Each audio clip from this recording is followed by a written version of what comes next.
அடிக்கிறான்டா. Feel பண்ணாதடா. Hey my dear fellows, welcome back to my channel. நம்ம சேனலுக்கு நீங்கள் புதுசாக இருந்தீங்கன்னா I'll give you a hope or I give you a belief that you will gain lots of information, you will gain lots of knowledge through my channel, through my videos. So without any hesitation, like the videos, subscribe my channel and share it with your friends. Okay, alright. இன்னைக்கு நம்ம எதை பற்றி பார்க்க போகிறோம்னா ஒரு theory பற்றின complete summary தான் பார்க்க போகிறோம். இந்த தியரை எழுதியிருக்கிறது கிளியன்ட் ப்ரூக். ஃபர்ஸ்ட் ஆஃப் ஆல் இந்த பேரை அழகாக சொல்லலாம் அண்ட் ஸ்டைலாகவும் சொல்லலாம் அண்ட் ஆல்சோ வித் ஹியூமராகவும் சொல்லலாம். அது உங்கள் இஷ்டம். பட் சொல்ல தெரியாமல் மட்டும் இருக்காதீங்க. இவர் பேர் என்னென்னா கிளியன்ட் ப்ரூக். ஓகே, என்னோட ப்ரொஃபஸர் இப்படி தான் சொல்லுவாங்க. So I get lots of inspiration from him. அதனால தான் நான் இவ்வளோ ஸ்டைலாகவோ இல்லை ஸ்டைல் இல்லை, எனக்கு பிடிச்ச மாதிரி நான் சொல்கிறேன். உங்களுக்கு எப்படி பிடிச்சிருக்கோ அப்படி சொல்லுங்கள். ஓகே, கிளியன்ட் ப்ரூக், அவ்வளோதான். இந்த தியரியில் ரொம்பவே இம்பார்ட்டண்ட்டாக ரொம்பவே இன்ட்ரெஸ்டிங்காக ஒரு விஷயத்தை பற்றி சொல்கிறாங்க. என்னன்னா irony. First of all, what is irony? ஐரணின்றது முரண்பாடு. ஒரு வார்த்தையிலையோ இல்லை ஒரு வேர்டிக்ட், அதாவது ஒரு ஸ்டேட்மெண்ட்லேயோ ஒரு முரண் இருந்துச்சுன்னா that is irony. For example, ஒரு இடியம் வச்சு நான் சொல்கிறேன், ஆல் ஹேட் நோ கேட்டில் அப்படின்னு நம்ம சொல்கிறோம். What is all hat no cattle? வாயாலே சொல்கிறியே தவிர எதையாச்சும் பண்ணுறியா? வாயாலே வடை சொல்கிறியே தவிர எதையாச்சும் செயலில் பண்ணுறியா அப்படின்னு சொல்லுவோம்ல, that is all hat no cattle. இந்த மாதிரி ஒரு முரண், ஒரு கான்ட்ரடிக்டான டிஸ்கார்டியன்ட்டான ஒரு விஷயத்த சொல்கிறோன்னா தட் இஸ் ஐரணி. அதுதான் ஐரணி. தமிழில் நம்ம ஏகப்பட்ட அணிகளை யூஸ் பண்ணுவோம். ஃபார் எக்ஸாம்பிள், உவமை அணி, உருவக அணி அண்ட் எடுத்துக்காட்டு அணி அண்ட் வஞ்ச புகழ்ச்சி அணி, இந்த மாதிரி நிறையா இருக்குல்ல. இதில் இன்னும் பர்டிகுலராக சொன்னால் உருவக அணிக்கு ஒரு எக்ஸாம்பிள் சொல்கிறேன். கயல் விழி அப்படின்ட்டு இருக்கு. விழினா என்ன? கண், ரைட். கயல்னா என்ன? மீன். அப்படின்னா மீன் போன்ற கண்களை உடையவள் அப்படின்னு நம்ம சொல்கிறோம். ஸோ இதுதான் மெட்டஃபர். எடுத்தோடனே மீன் மாதிரி இருக்குல்ல அப்படின்னு சொல்லிட்டு போயிடலாம். ஐ மீன் அந்த கண்ணு. ஓகே, பட் நம்ம அப்படி சொல்லக்கூடாது. ஏன்னா அது ஒரு எப்படி சொல்ல, ஒரு அட்ராக்டிவாக இல்லை. அதுக்காக தான் இந்த மாதிரி மெட்டஃபர்ஸ், உருவக அணியை நம்ம சேர்க்குறோம். ஒரு பேருக்கே மெட்டஃபரை சேர்த்தா இவ்வளோ அழகாக இருக்கே, அப்போ நம்ம எழுதுகிற ஒர்க்குக்கு சேர்த்தா எப்படி இருக்கும்? அதுதான் இந்த ஒட்டுமொத்த தியரியும். புரிஞ்சிருச்சா? அவ்வளோதான். இதோடு புரிஞ்சிருச்சுன்னா ஒரு லைக்கை போட்டுருங்க. கஷ்டப்பட்டாச்சு லைக்கை போட்டுருங்க, தப்பு இல்லை, சரியா? ஓகே, இப்போ நம்ம ஃபுல்லாக பார்க்கலாம். First, who is Cleanth Brook? Cleanth ப்ரூக்ன்றது ஒரு American literary critic and professor. இவர் 1906 பிறந்திருக்காரு, 1994 மர்கையா. அண்ட் ஆல்சோ 1949 இந்த தியரியை எழுதியிருக்காங்க. அண்ட் ஆல்சோ இந்த theory anthology literary opinion in America அப்படின்ற ஒரு ஆந்தாலஜினா என்ன? தொகுப்பு. ஓகேவா? அந்த ஒரு ஒர்க்கில் இதையும் இன்க்ளூட் பண்ணி வெளிவிட்டிருக்காங்க. Anthology literary opinion in America. Okay, and before that you have to understand what is irony, what is principle, what is structure. ஸ்ட்ரக்சர்ன்றது ஒரு ஒர்க்கோ இல்லை ஒரு பில்டிங்கோ, இதோட ஸ்ட்ரக்சர் என்ன? What is the blueprint of this building அப்படின்னு நம்ம கேட்போம்ல, தட் இஸ் ஸ்ட்ரக்சர். ஒரு அவுட்லைன், அதுதான் ஸ்ட்ரக்சர். பிரின்சிபல்னால் என்ன? நமக்கு பிரின்சிபால் தான் தெரியும். என்ன பிரின்சிபல்னா அப்படின்னு நீங்கள் கேட்பீங்க. பிரின்சிபால்ன்றது ஸ்கூலில் இருக்கிறாருல, நம்மளை அடிப்பார்ல, நமக்கு ரிப்பீட்டடாக ரெப்ரிமெண்ட் கொடுத்துட்டே இருப்பால, that is principal. But now நம்ம பிரின்சிபல். What is principle? எனக்குன்னு பிரின்சிபல்ஸ் இருக்குது, எனக்குன்னு ஒரு என்ன சொல்கிறது, எத்திக்ஸ் இருக்குது. அதை தாண்டி நான் பேச மாட்டேன். இந்த ஆஃபீஸில் ஒர்க் பண்ணோன்னா these all R the principles. இதன்படி நடந்தீங்கன்னா மட்டும்தான் இந்த ஆஃபீஸில் உங்கள் சீட்டு கிழிக்கப்படாமல் இருக்கும் அப்படின்னு சொல்லுவாங்கள்ல. So the rules and regulations are called as principle. Alright, இப்போ பிரின்சிபல்னால் என்னென்னு தெரிஞ்சிருச்சு, ஸ்ட்ரக்சர்னால் என்னென்னு புரிஞ்சிருச்சு, அண்ட் ஐரனினா என்னென்னு பக்காவாக ஒரு ஐடியா கிடச்சிருச்சு. இந்த அண்டர்ஸ்டாண்டிங்கோடு இந்த தியரியை பார்த்தீங்கன்னா இது ரொம்பவே ஈஸி. சப்ப மேட்ரு சால்ட் வாட்ரு அடித்து தூக்கிடலாம். Okay, before that MA second year ஸ்டூடெண்ட்ஸ்க்கு கான்டெம்பரரி லிட்ரேச்சரில் 3rd யூனிட்டில் இந்த டாபிக் வந்திருக்கு. So my dear students, hint எடுத்துக்கோங்க அண்ட் ப்ரிப்பேர்டாக இருங்க. நான் இடையில நிறைய எக்ஸாம்பிள் சொல்லுவேன். And before that all the best for your exams. அவ்வளோதான். ஓகே, இப்போ நம்ம பார்க்கலாம் வாங்க. Irony as principle of structure. ரிப்பீட்டடாக இந்த டைட்டில் நான் சொல்லிகிட்டே இருக்கிறேன்னா அதுக்கு ஒரே ரீசன் என்னன்னா இது உங்கள் மண்டைக்குள்ளே ஏறணும். அதுக்கு ஒரு ரீசன் தான். ஓகே, ஐரனியை இந்த ஆத்தர் எப்படி சொல்கிறாரு, அதாவது கிளியன்ட் ப்ரூக் எப்படி சொல்கிறாருன்னா கான்க்ரீட் மெட்டஃபர் அப்படின்றார். What is concrete metaphor? கான்க்ரீட்னா என்ன? ஒரு பில்டிங்க்கு பேஸே என்ன? கான்க்ரீட் ஒழுங்காக இருந்தால் தான் பில்டிங்கை கட்டி எழுப்ப முடியும். லைக் தட் மெட்டஃபர் அப்படின்றது ஒரு ஒர்க்கோட, ஒரு போயமோட, ஒரு ஒரு ட்ராமாவோட, ஒரு நாவலோட ஒரு கான்க்ரீட் அப்படின்றாரு. ஆஃப்டர் தட் ஒரு அப்ட்ராக்ட் எலமெண்ட், ஒரு யூனிவர்சல் ட்ரூத். ஃபார் எக்ஸாம்பிள் இப்போ லவ், லஸ்ட், ரொமான்ஸ், ஃப்ரெண்ட்ஷிப் இதெல்லாம் எடுத்துக்கிட்டிங்கன்னா ஒரு ரோஸ், அதுக்கு எக்ஸாம்பிளே என்ன? ரோஸ் தான். ரோஜா பூ, ரோஜா இதழ், இதெல்லாமே நம்ம எதுக்கு எக்ஸாம்பிளாக சொல்லுவோம்? லவ்வுக்கு. ஒரு லவ்வை நீங்கள் ப்ரப்போஸ் பண்ணணும்னு போனாலே த hero will come with a rose, right? அதுதான், இது வந்து ஒரு அப்ட்ராக்ட் விஷயத்த சொல்லுது அப்படின்றாங்க. இதுவுமே ஒரு மெட்டஃபர் தான். ரோஸுன்றது ஒரு மெட்டஃபர், ஒரு உருவகாணி. அதன் வழியாக, அதாவது இன்டைரக்டாக நான் வந்து ஒரு விஷயத்த சொல்கிறேன் எனக்கு ஆப்போசிட்டில் இருக்கிற ஒருத்தருக்கு. That is metaphor, that is irony. Okay, and இதுக்கு இன்னொரு விஷயத்த இவர் சொல்கிறாரு. என்னன்னா, இவர் யூஸ் பண்ணியிருக்க அந்த எலமெண்ட் என்னென்னா கைட்டு, பட்டம். இந்த பட்டத்தில் மேலே இருக்கும்ல ட்ரையாங்கிள் ஷேப்பில், அதுதான் உங்களோட ஒர்க். அதுதான் நீங்கள் எழுதுகிற அந்த ட்ராமாவோ, பிளேயோ, நாவலோ, கவிதையோ, என்னமோ. ஓகேவா? அதை அழகாக ஆக்குறது. அதாவது எந்த டைரக்ஷனுக்கு, எந்த ரீடர்ஸை நீங்கள் அட்ராக்ட் பண்ணணும்னு எழுதுறீங்களோ, அதாவது எந்த மீனிங்கோ உங்களோட ஆடியன்ஸ்க்கு நீங்கள் சொல்ல விரும்புகிறீர்களோ அதை வந்து எடுத்துகிட்டு போய் சேர்க்கறது எது? அந்த வாளு தான், அந்த டெய்ல் தான். அந்த டெய்லுன்னு இவர் சொல்கிறது எதனா மெட்டஃபரை. எப்படி? அந்த மெட்டஃபர், அந்த ஐரனி, அந்த சிமிலி, அதுதான் அந்த பட்டத்தையே அதுக்கான டைரக்ஷனில் படக்க விடுது, ரைட்? இதே தான் இவர் சிம்பிளாக ரிப்பீட்டடாக சொல்லிக்கிட்டே இருப்பார், நம்மளும் கேட்டுகிட்டே இருக்கணும். எஸ்ஸே வேணும்ல 2 பேஜுக்காச்சு, ஸோ ஒழுங்காக கேட்கணும், சரியா? அந்த பட்டம், அந்த டெய்ல், இதை வச்சு அழகாக ஐரனி என்ன அப்படின்னு சொல்லிட்டாரு. ஆஃப்டர் தட் ஐரனி என்னன்னு சொல்கிறாருன்னா organic unity. What is organic unity? ஆர்கன்னா என்ன? சாரி, ஆர்கானிக்னா என்ன? ஆர்கானிக்னா நேச்சுரலாக இருக்குன்னு நம்ம சொல்லுவோம்ல.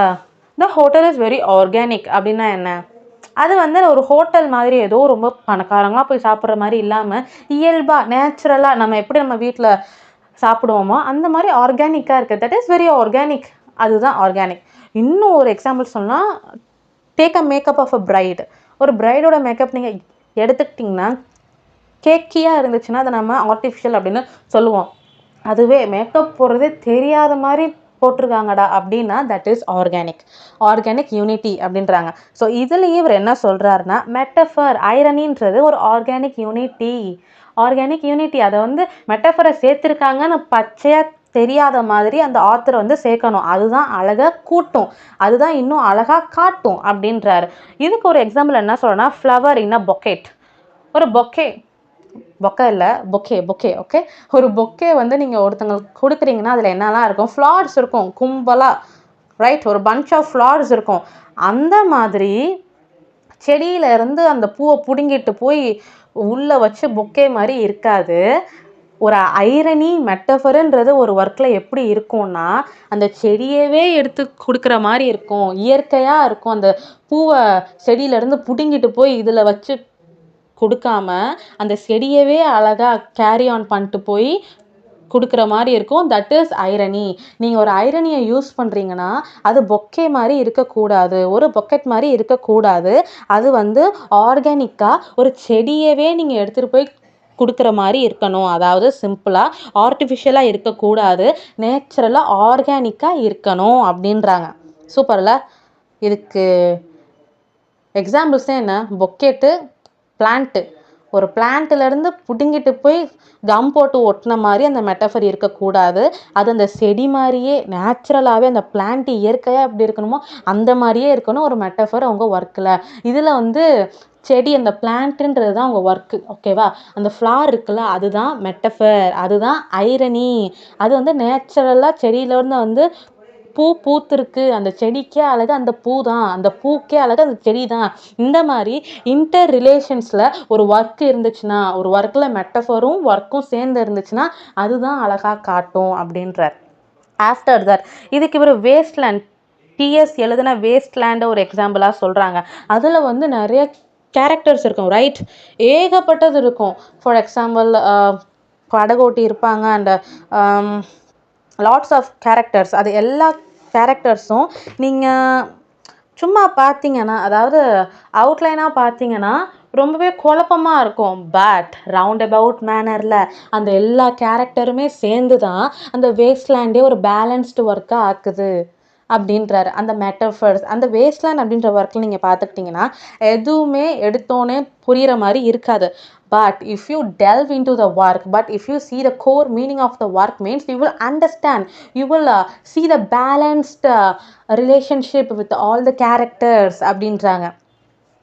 அண்ட் வேஸ்ட்லேண்ட்லேருந்து ஒரு சென்டென்ஸ் ஒரு கொட்டேஷன்ஸ் இருக்குது, இதை நீங்கள் மார்க் பண்ணி வச்சுக்கோங்க. These fragments I have short against my ruins.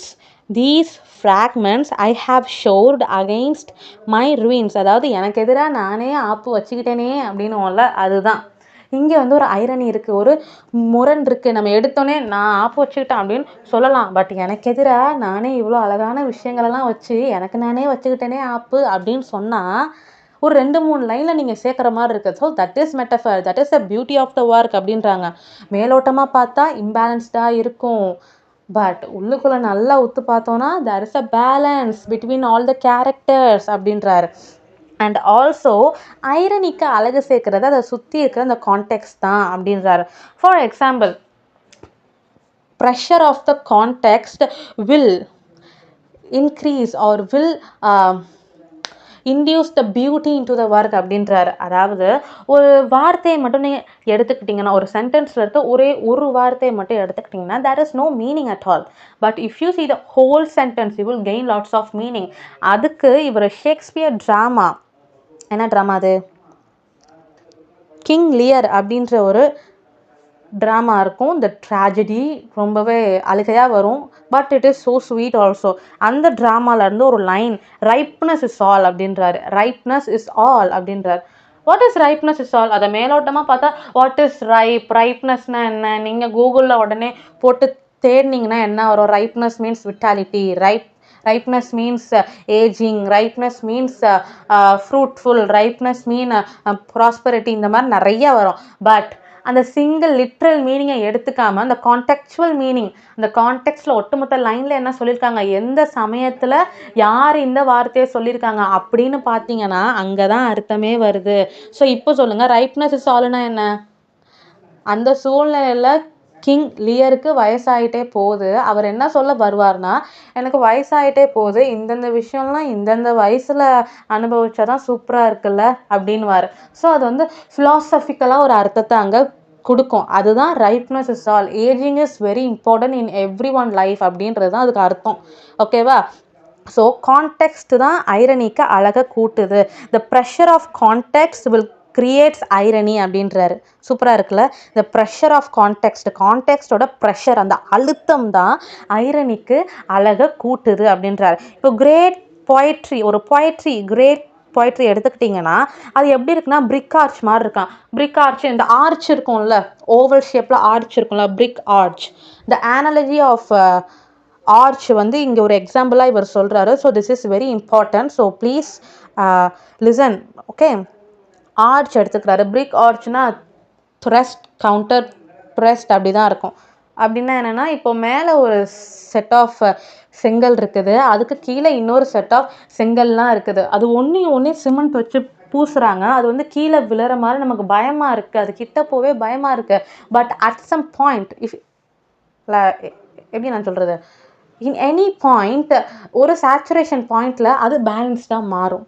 அது வந்து கீழே விழுற மாதிரி இருக்கும், அது பேலன்ஸ் போகிற மாதிரி இருக்கும், அதுக்கு இடையில பூசியிருக்க சிமெண்ட் வந்து விலகிற மாதிரி இருக்கும். எல்லாமே இருந்தாலும் at some point, at any point, any situation, any saturation பாயிண்டில் அது அழகாக ஒரு ஆர்ச்சாக மாறுது. கரெக்ட் தானே? இப்போ நம்ம ஒரு வீடு ஒன்று கட்டுறோன்னா அதுக்கு இடையில மூங்கில் இருக்கும், சிமெண்ட் இருக்கும், செங்கல் இருக்கும், ஜல்லி இருக்கும், மண் இருக்கும். இது எல்லாமே இடிஞ்சு மேலே விழுந்துருமோன்னு பயமாக இருக்கும். பட் ஒரு கட்டத்துக்கு அப்புறமா ஒரு 6 மாதம் பில்டிங்கை ஃபுல்லாக கட்டி முடிச்சுட்டு பார்த்தா அது அழகான ஒரு வீடாக இருக்கும். உண்மைதானப்பா? ஒரு அழகான வீடு வேணும்னா அதுக்கு நமக்கு என்னெல்லாம் வேணும்? செங்கல் வேணும், சிமெண்ட் வேணும், ஜல்லி வேணும், மணல் வேணும், மூங்கில் எல்லாமே தான் வேணும். ஸோ இதெல்லாமே இருந்தால் தான் அந்த ப்ரெஷர் ஆஃப் த கான்டெக்ஸ்ட் தான் it will creates a irony அப்படின்றாரு. சூப்பராக இருக்குல்ல. இதுக்கு இன்னொரு எக்ஸாம்பிள் இவர் எதை எடுத்துக்கிறாருன்னா poetry of synthesis I A Richards எழுதுனது. இதில் இருந்தும் இவர் வந்து எக்ஸாம்பிளுக்கு நிறையா லைன்ஸ்லாம் கோட் பண்ணி சொல்கிறாங்க. அண்ட் ஆல்சோ இவர் எதை முக்கியமாக சொல்கிறாருன்னா, நான் இந்த ஐரனியை ஆட் பண்ணணும், மெட்டஃபரை ஆட் பண்ணணும்னு இப்போ வந்து சொல்லலை. இந்த மாதிரி ஆத்தர்ஸ்லாம் முன்னமே, நான் இந்த மாதிரி ஒரு தியரியை எழுதுறதுக்கு முன்னமே இவங்களோட ஒர்க்கிலலாம் நீங்கள் ஐரனியாக பார்க்கலாம் அப்படின்றாரு. அதுக்கு எக்ஸாம்பிள் தான் ஷேக்ஸ்பியரோட drama King Lear and also I A ரிச்சர்ட்ஸோட போயம் பொயட்ரி ஆஃப் சிந்தசிஸ். இது எல்லாத்தையுமே ஒரு எக்ஸாம்பிளாக சொல்கிறாரு. அனாலஜி ஆஃப் ஆர்ச்சும் இதுக்கு தான் சொன்னது. அந்த ப்ரெஷர் ஆஃப் த கான்டெக்ஸ்ட் வந்து நமக்கு வந்து கொஞ்சம் பயமாக இருக்கும், பயத்தை கொடுக்கும். But at some point, at any one point, that will create irony, that will create a beauty of the work அப்படின்றார். அண்ட் ஆல்சோ மேத்யூ ஆர்னால்ட் எழுதுனா டோவர்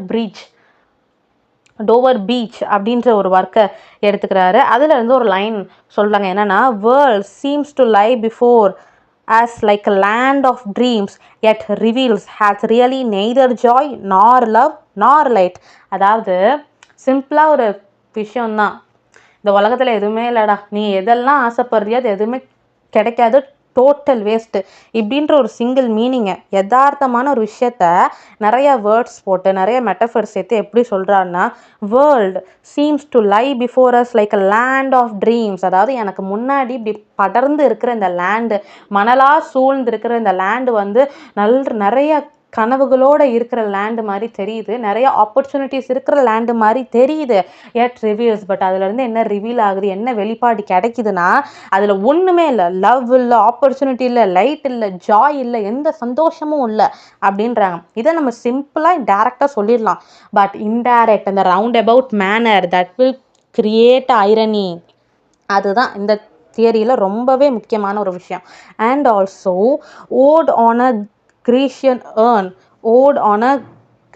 ஏர்ன், இதிலையுமே ஒரு எக்ஸாம்பிள் வச்சு இவர் சொல்கிறாரு. இந்த ஒர்க்கை எழுதுனது யார்? I think Browning. I don't know, if you know means kindly mention in the comment section. Okay, இதில் இருந்து ஒரு லைன் சொல்கிறாரு, என்னன்னா பியூட்டி இஸ் ட்ரூத், பியூட்டி, அழகு தான் உண்மை, உண்மை தான் அழகு அப்படின்றாரா? இதை நம்ம லிட்ரல் மீனிங் எடுத்துட்டோம்னா இப்படி தான் வரும். பட் இன்டெப்த்தாக அதில் என்ன சொல்லியிருக்காங்க, கான்டெக்சுவல் மீனிங் எடுத்தால் தான் அது ஒட்டுமொத்த அழகுமே தெரியும் அப்படின்றார். இந்த மாதிரி நிறைய ஆத்தர்ஸோட ஒர்க்கை மென்ஷன் பண்ணியும் அண்ட் நிறைய இமேஜினரி ஐட்டம்ஸ், ஃபார் எக்ஸாம்பிள் கைட்டு, பட்டம், அண்ட் ஆல்சோ அந்த ரோஸு, பொக்கெட்டு, ஆர்கானிக் யூனிட்டி, அந்த ஆனாலஜி ஆஃப் ஆர்ச், இது எல்லாமே எக்ஸாம்பிள்ஸ் தான். So I hope you understand all the meaning.